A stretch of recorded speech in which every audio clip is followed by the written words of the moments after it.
Finn the human, our Finn, loses his arm. Not in a dream, not in an alternate timeline, but for real. And just like that, Adventure Time does what most cartoons never dare to do. It embraces real, somewhat irreversible loss. As we all know, this moment wasn't random. Finn losing his arm had been foreshadowed for seasons.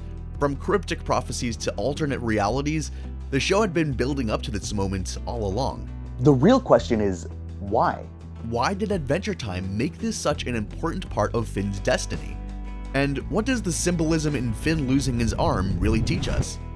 Turns out, Finn losing his arm has always been tied to a major thing Finn has also lost: his biological father.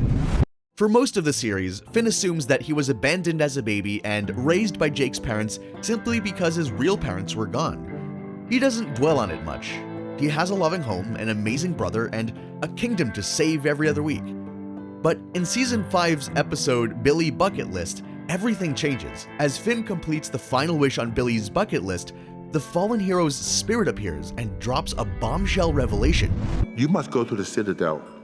That's where your father is. This moment completely shatters Finn's understanding of himself. What? He spent his entire life thinking he was alone. But now, he has a father, someone who should have been there for him, someone who might hold the answers to who Finn truly is.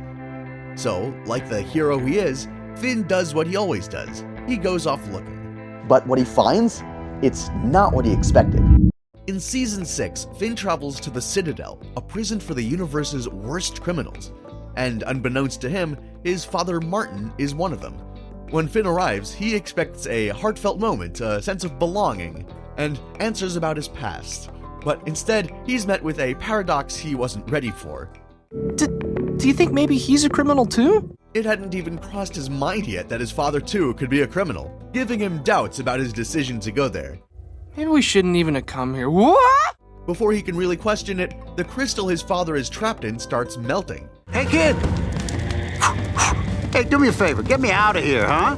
They get his father out of the crystal, and Martin is ready to leave, together with them.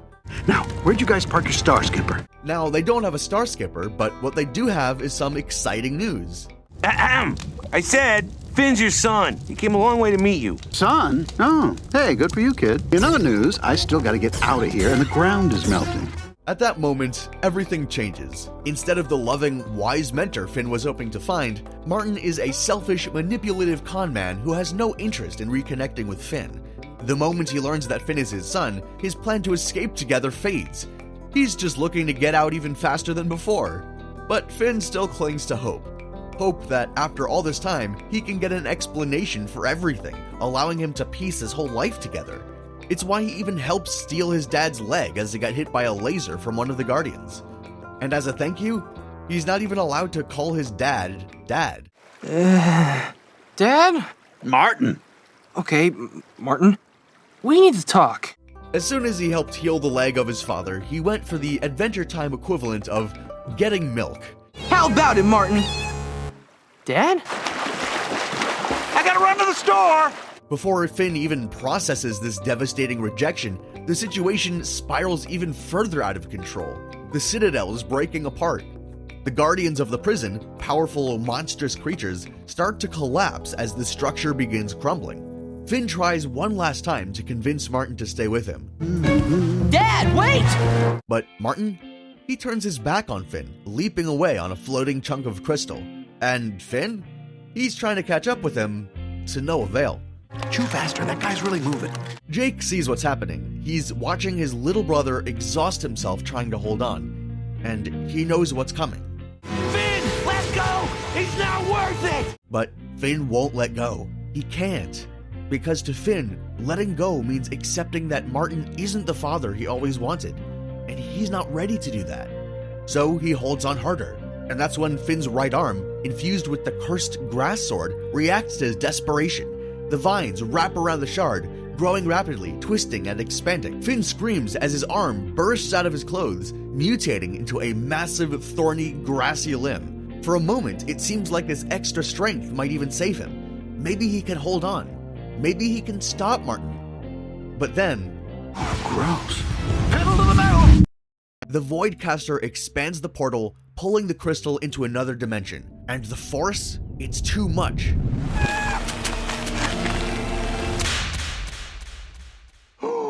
Finn's entire forearm is ripped away. Jake gasps as Finn plummets into the ocean below.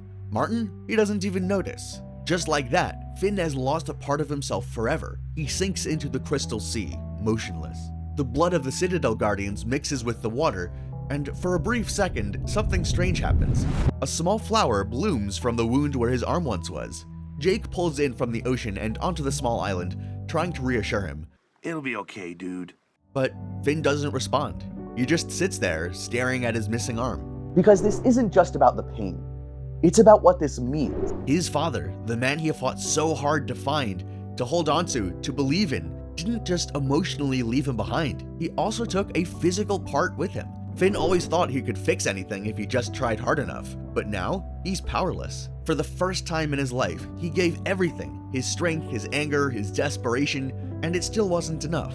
And that's when it hits him. This isn't a fairy tale.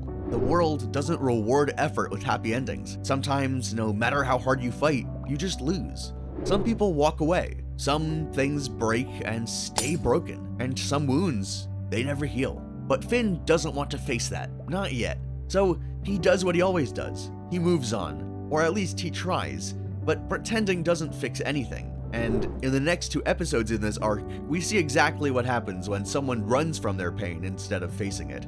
Only in those 2 episodes can we understand what this moment really teaches us.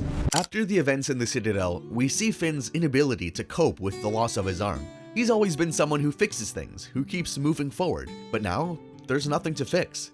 There's no adventure to distract him, no villain to fight, no way to reverse what happened. And instead of processing that pain, Finn does what most people do when they experience loss.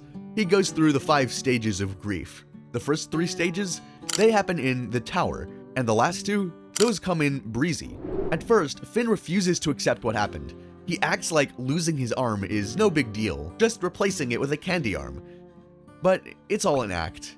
No matter how hard he tries to laugh it off, the world keeps reminding him that things aren't the same, which is obvious when he accidentally smashes his right arm through a table, breaks spaghetti, and knocks the pot off the stove.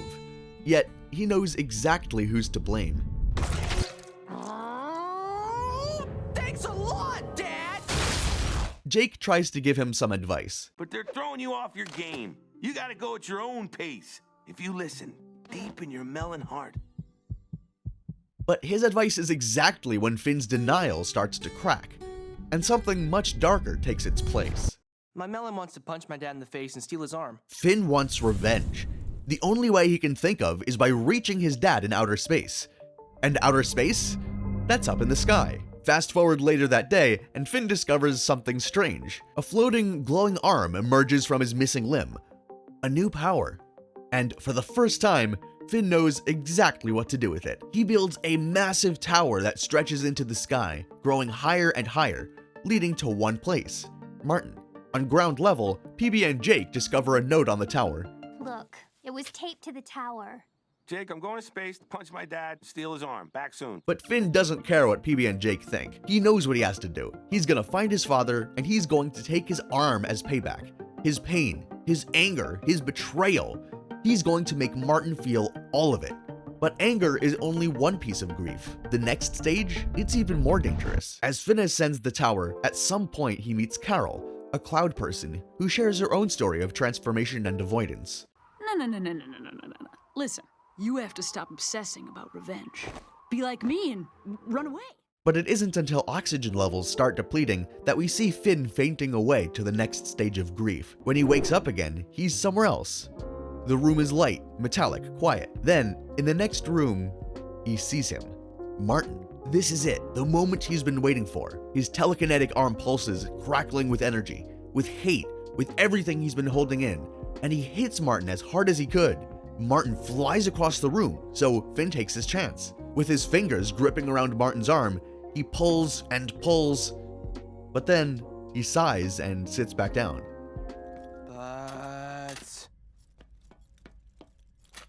And just like that, the fight is over. The weight of it all crashes over him, and suddenly, there's no more anger, no more fire, no more purpose, just exhaustion, just nothing. That's when PB appears. Didn't help much, did it? No. Wait, what? At that point, Finn realizes that revenge was never going to fix this. Nothing was, which spirals him into the fourth stage of grief, depression. At the start of Breezy, Finn doesn't scream. He doesn't cry. He doesn't do anything. He just exists. He sees a doctor. What? Oh, I don't know. Burp, burp, burp, burp. I guess I don't feel anything. Blah. Where it becomes obvious he's not really feeling anything. The doctor says he needs to get some good vibes to feel better again. And then, Breezy, a bee, small and annoying, buzzing around Finn like he's the most interesting thing in the world. Finn just lets her, because what else is he supposed to do? Breezy sticks around and tells Finn that he's special and that she likes the flower growing on his arm, but Finn doesn't really care, and maybe that's the point.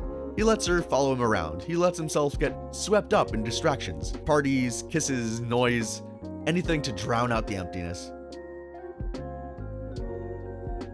And for a while, it works, or at least he thinks it does. But every time he's left alone in the quiet, the emptiness comes rushing back. Because the thing about grief, you can't run from it. You can try, sure, but it always catches up. As soon as Finn is done with distracting himself, he looks at his flower.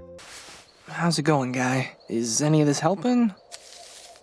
At that point, he realizes distracting himself isn't the answer, and for a moment, Finn lets himself feel it. The grief, the loss, all of it. He doesn't push it down, he doesn't run, he just lets it be. And when he looks down, expecting to see the dead flower, instead, there's something new. A tree. And from it forms another arm. Not the one he lost, but something new. Something that says, I can still grow. But what does this all mean? Well, Finn doesn't magically get his arm back, because this was never about his arm. It was about loss. It was about growing up. The 5 stages of grief weren't just steps, they were battles, and Finn fought his way through every single one of them. Denial by pretending he was fine, anger by building a tower of revenge, bargaining by trying to take Martin's arm to make things right, depression by losing himself in meaningless distractions, and acceptance by understanding that even after all that pain, life keeps moving forward. And that's what Adventure Time does better than almost any show out there. It doesn't just show what it's like to lose something, it shows how to keep going. Even when things don't get fixed, even when people never apologize, even when life doesn't give you what you deserve, you still have to live.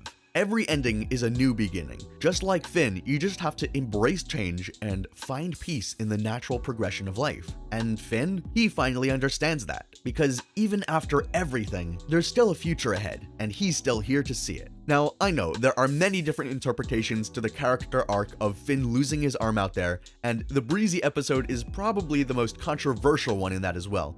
This is just the way that I interpreted it and wanted to share, as it formed an amazing lesson. And if you're looking for an even better lesson about dealing with grief, check out my video on the episode where Jake died.